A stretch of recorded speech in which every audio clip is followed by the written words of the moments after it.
Corantes naturais custam uma fortuna, isso é mais uma crença que as pessoas que não conhecem muito têm. Ou às vezes até quem já atinge acaba reforçando ainda mais essa crença, porque quando a gente busca corantes naturais para comprar, sobretudo cores um pouquinho mais difíceis, como azul, vermelho, a gente se depara sim com corantes naturais muito caros, tá? Melhor exemplo disso que eu vou trazer aqui é o índigo, o azul índigo, que é um pigmento então famosíssimo no mundo, né? Um pigmento azul extraído a partir de uma centena de espécies de plantas conhecidas por anileiras, tá? Então, qualquer planta conhecida por anileira, muito provavelmente suas folhas possuem a molécula precursora desse pigmento, que é o indicam, a molécula precursora, tá? E aí existe um processo de extração desse pigmento azul, e para comprar ele, para vocês terem uma ideia, aqui no Brasil, a gente tem um fornecedor de índigo brasileiro, mas que só vende para alunos, né? Então tem um curso onde essa iniciativa ensina a tingir e só vende o índigo para quem faz o curso. E até tem uma certa lógica, né? Não é eu acredito que não seja por outras razões, mas para a gente produzir esse pigmento demanda o cultivo de plantas e precisa de muita planta para extrair, para ter uma quantidade de pigmento legal, tá? O rendimento é bem baixinho, tá? Acho que um rendimento máximo aí seria de 6%, ou seja, para cada quilo de planta a gente vai conseguir, quando muito, umas 5, 6 gramas, tá? 3, 4, depende aí da eficiência, da quantidade do pigmento na folha, né? Ocorre tudo bem aí, então, 5, 6%, tá? Isso é muito pouquinho, então demanda muita planta, então faz sentido oferecer só para alunos. Fora isso, a gente acaba tendo que comprar de iniciativas estrangeiras, né? Então, por exemplo, um fornecedor de índigo que eu compro, que é um índigo muito bom, muito puro, inclusive com certificação orgânica, é a Botanical Colors, de Seattle, nos Estados Unidos. Então, custa $160 1 quilo, e aí quando chega no Brasil, mais 60% de imposto, e mais um frete bem carinho, bem salgado, tá? Que é pelo menos uns $50, dependendo aí da quantidade, né? Mas eu, a última vez que comprei, paguei $75 de frete, tá? Então, já vai mais R$300 aí só de frete, tá? Então, por exemplo, por alto aí, a minha última compra de 2 quilos deu $400 com o frete, só que não chegou ainda, então quando chegar, isso com o dólar hoje deu uns R$2.400, tá? Então, R$1.200 mais 60%, olha o quanto, R$2.000 o quilo de um pigmento. Esse quilo eu consigo tingir em torno de 40 quilos de fibra, tá? É bastante. Mas, ainda assim, é bastante caro em relação a outros pigmentos. É de longe o pigmento mais caro que eu compro, tá? Outro pigmento que eu compro e que custa caro, por exemplo, o crajiru. O crajiru está em torno de R$200, R$300 o quilo de folhas, tá? Também rende bem aí, e o crajiru é bastante variável com o tipo de fibra. Em seda, qualquer folhinha colore um rosinha na seda. Já no algodão, a gente precisa pelo menos 20% para um rosa. Então, algumas folhinhas a gente já consegue colorir. Rende bem, mas ainda assim custa aí em torno de R$200, R$300 o quilo de folha aqui no sul, né? Claro que imagino que no Pará, então a gente acaba tendo que comprar do norte, porque outras regiões não tem para vender, tá?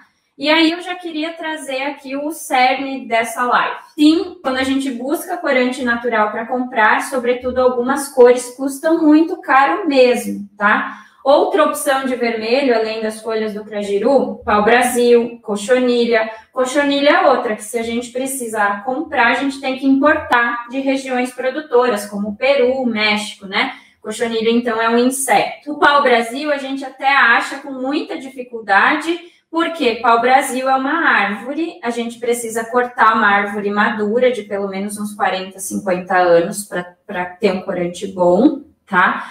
Como é uma árvore ameaçada de extinção, o corte é proibido por lei. salvo exceções que são quando essas árvores são plantadas, ou seja, um agricultor separou um pedaço da sua terra para fazer um reflorestamento, assim como se faz com eucalipto e pinos, só que com pau-brasil. E aí, quando esse pau-brasil estiver maduro, em termos de corante, ele pode cortar, tá? Mas me digam quem no Brasil que cultiva, refloresta com árvores nativas? É raríssimo, né? Aqui no sul até tem muita coisa de araucária, mas essa cultura está morrendo faz tempo, de cultivo de araucária. Então, o que a gente tem são reflorestamentos já maduros que os agricultores estão colhendo e não estão plantando, tá? Então, estão colhendo o que o avô, o que o pai plantou e não estão seguindo com a tradição, tá?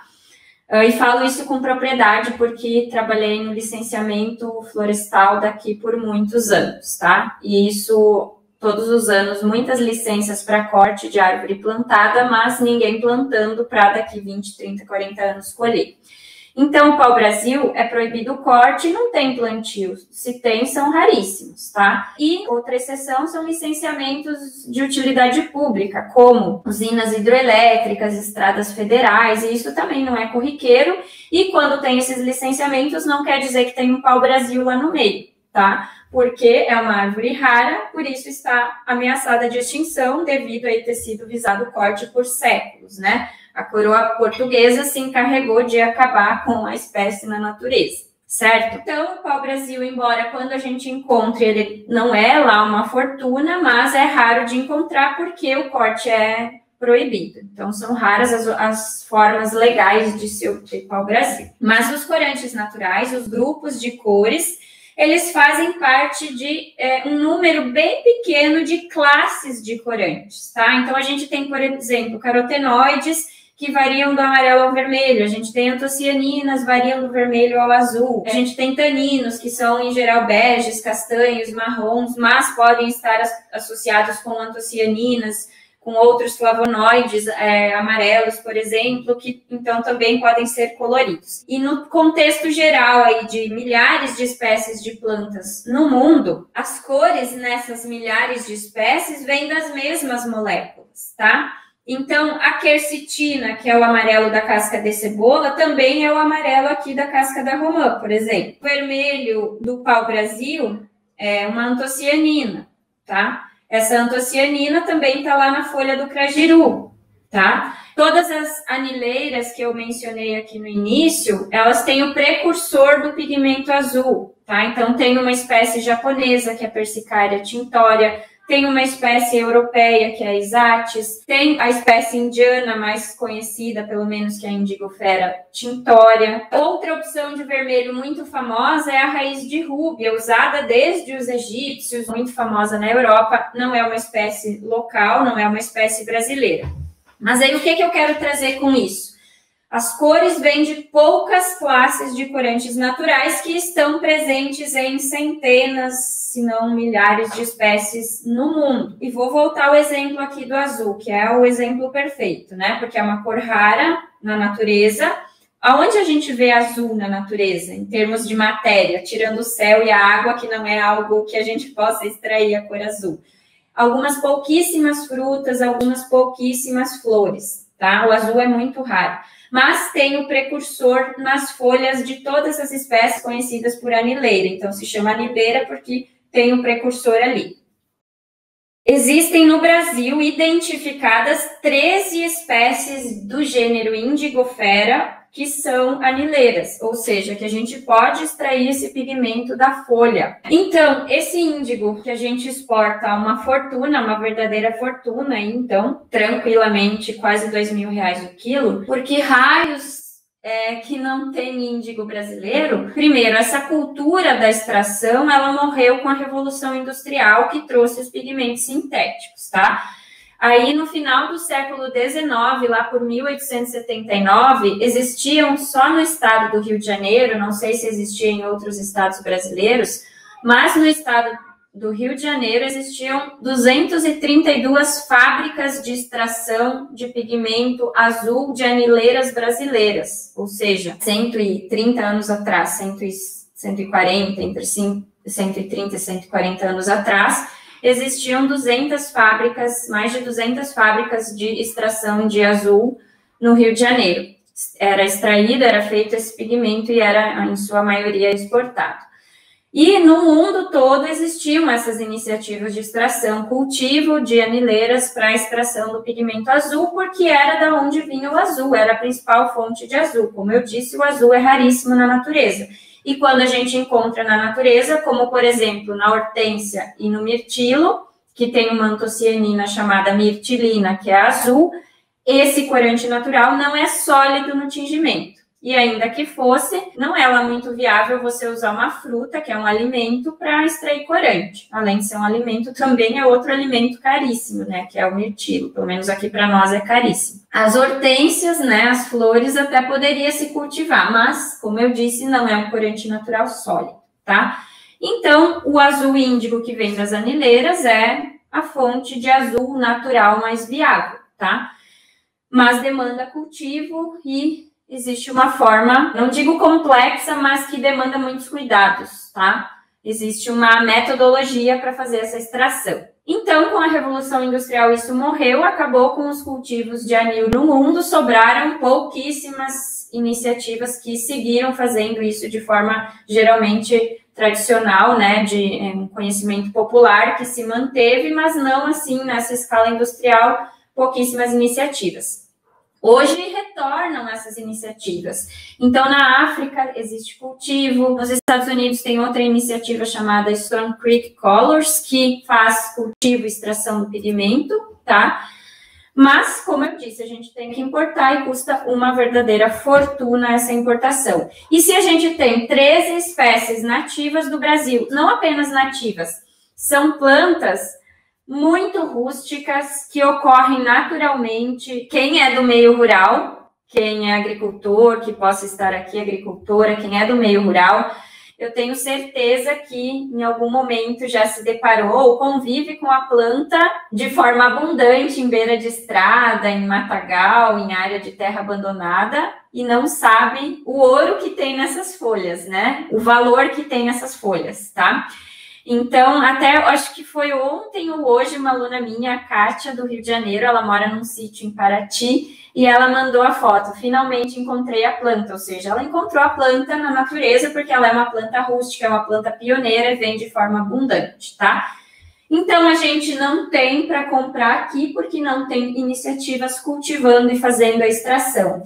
Então, vejam também a oportunidade que a gente pode ter aí de cultivar e fazer a extração. Eu compro índigo de fora porque eu ainda não tenho terra para cultivar e ainda não tenho quem cultive para eu comprar, folha para fazer, tá? Então, eu me obrigo a comprar de fora, né? Sou obrigada a comprar de fora se eu quiser tingir com azul. Mas é uma planta extremamente abundante. O crajiru, que eu também mencionei, 200, 300 reais o quilo, é uma planta de ocorrência no país inteiro, tá? É uma planta também de ocorrência natural no país inteiro. É um cipó, que a gente chama na botânica, né, um nome mais científico, aí, um nome mais acadêmico, é uma liana lenhosa. Então, é um cipó, mas que você pode plantar e ele se comportar como um arbusto. Tanto que se a gente for olhar um cultivo de crajiru na Amazônia, ele vai parecer vários arbustinhos, digamos assim, não vai parecer um cipó. Então, a gente consegue cultivar ele na forma arbustiva, porque ele tem essa característica lenhosa, além de ser um cipó, uma liana, então. Mas ele ocorre em todo o Brasil, porém cultivo para comprar folha em quantidade é raro, tá? É raro. E existe porque ele é uma planta medicinal muito conhecida, principalmente no norte, como anticancerígeno, justamente devido ao pigmento vermelho que é a antocianina. Quem nunca ouviu falar que as frutas vermelhas são antioxidantes e ajudam a prevenir o câncer, né? Então, qualquer pigmento vermelho, em geral, é de antocianina, pode ser também de carotenoide, tá? Mas as antocianinas, então, são famosas substâncias antioxidantes, anticancerígenas, tá? Então, as frutas vermelhas em geral, tá? Então, hoje, os corantes naturais que custam caro, que são de difícil acesso, são porque a tradição de produção de corante natural, ela morreu, em sua maioria com a Revolução Industrial, ela se manteve de forma bem artesanal em populações tradicionais, em comunidades tradicionais, tá? E agora que isso está voltando. Então, além do tingimento natural ser uma oportunidade, uma ferramenta bacana para colocar em peças de moda, design, artesanatos, peças artesanais em geral, além do tingimento natural em si, existe um nicho praticamente inexplorado no país, que é o de cultivo de plantas tintórias. E também uma oportunidade, o uso de resíduos no tingimento natural. Vou dar outro exemplo aqui, que é a casca de cebola, né? Então, se a gente for tingir comercialmente com casca de cebola, em grande quantidade, talvez pareça, nossa, mas aí eu não posso sair de casa em casa catando a casquinha de cebola do almoço das pessoas. O mercadinho da esquina, uma rede grande até junta para mim, mas ainda assim eu não consigo fazer uma produção grande de tingimentos. E os agricultores, tá? Onde ficam os agricultores nisso? Eu, por exemplo, eu faço parte, a Pano da Terra faz parte, como empreendimento, de uma rede de agricultores, de uma cadeia solidária de agricultores. Um desses agricultores, que é um produtor de cebola orgânico, há umas 3 semanas atrás, me informou que juntou a bagatela de 2 toneladas de cascas de cebola. E agora a gente está estudando uma forma de triturar para facilitar, para reduzir volume e trabalhando na formação do preço. E aí eu tenho certeza que esse preço, num primeiro momento, vai soar caro. Óbvio que nem perto do que custa o índigo, o crajiru, ou a esdirrúbia, a cochonilha. Num primeiro momento, a gente chegou a um valor de R$12, por exemplo, tá? É só para dar um exemplo, esse preço ainda não está fechado. Mas R$12 o quilo pode soar caro para um resíduo alimentar, tá? Então, óbvio que se você consegue ir lá com o mercadinho da esquina de graça, casca de cebola, beleza. Mas quanto você consegue tingir com essa quantidade que alguém se dá o trabalho de juntar para você? É trabalho separar a casca de cebola, tá? Então, para um produto que muitas vezes a gente consegue gratuitamente, R$12 o quilo pode soar muito caro. Mas esse agricultor, ele demanda um trabalho separar essas cascas, demanda um espaço gigantesco para armazenar 2 toneladas de casca de cebola, porque é que nem pena, faz volume, o volume é gigante, né? Fracionar isso de quilo em quilo, de 10 em 10 quilos é serviço. Triturar para que reduza o volume, embalar, isso tudo é serviço, é custo de produção, né? Para você oferecer um produto para que alguém compre e já possa pôr na panela para tingir. Há uma seleção das melhores cascas, por exemplo. Então, eu vejo como um preço barato de um corante natural maravilhoso, que é o da casca de cebola, que, por exemplo, eu mesma faz meses que eu não tinjo com cebola. Meses não, tô mentindo. Já tem praticamente 1 ano que eu não tinjo com casca de cebola, porque não dá mais para ficar no mercado catando casca com a pandemia. A gente não pode se dar o luxo de ficar meia hora lá catando casquinha numa gôndola, né? Então, ou alguém junta isso para você, né? E no meu caso, eu nunca pedi para ninguém juntar em mercadinho ou mercado, tá? Sempre envolvia ir na gôndola e separar e coletar, enfim. E, finalmente, então, depois de eu muito pedir na rede dessa cadeia solidária, alguém juntou casca e juntou 2 toneladas. A gente está, então, trabalhando na formatação do preço, num processamento para fazer, tipo, uma farinha para facilitar a extração, para facilitar a comercialização, para ocupar menos volume, tá? Ser mais fácil de embalar. E, poxa, um descarte, é claro que lá na lavoura essas cascas viram adubo, então não é lixo, não é resíduo, é adubo. Adubo não é resíduo, adubo é insumo, tá?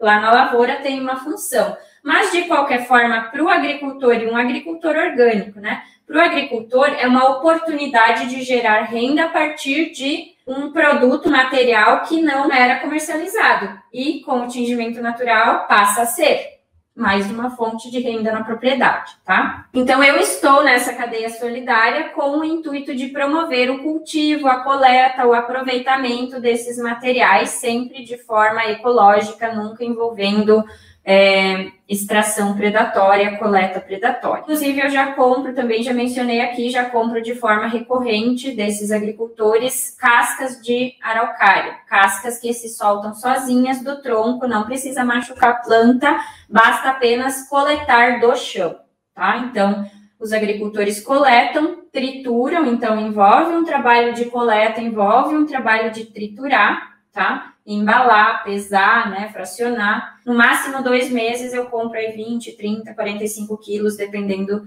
da época, tá? Então já é um pequeno comércio aí que oportuniza geração de renda para agricultores e oportuniza uma cor excelente no tingimento natural que vem da araucária, que é um marrom maravilhoso.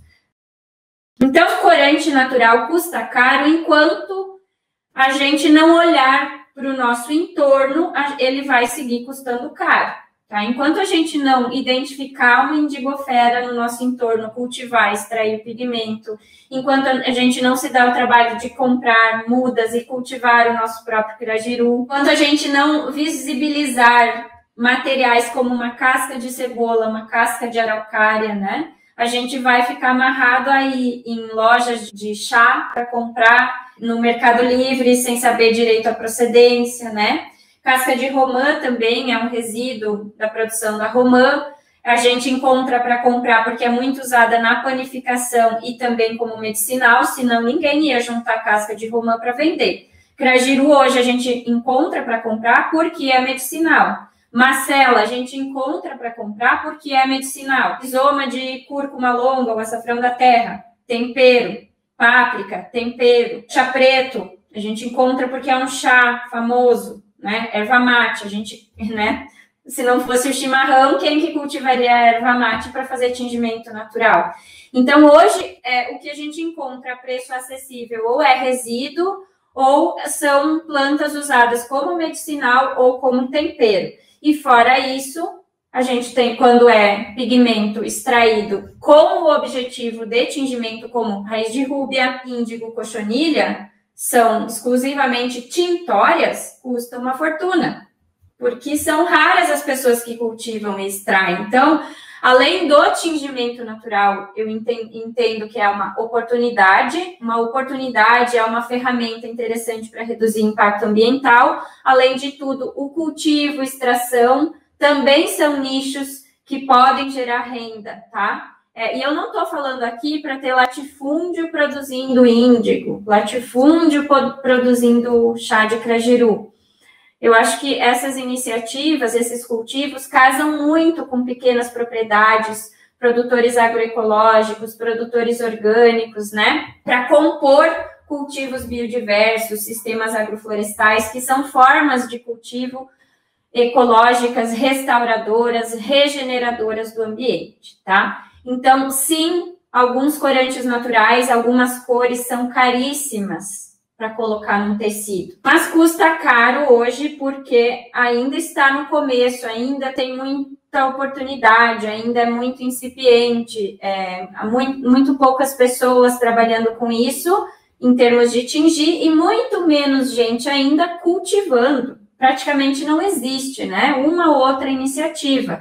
E o que é mais acessível, o cultivo se dá porque é medicinal, porque é tempero, porque é às vezes alimento e aí o resíduo é tintório, tá? Não porque tem cultivo com o objetivo de ser tintório.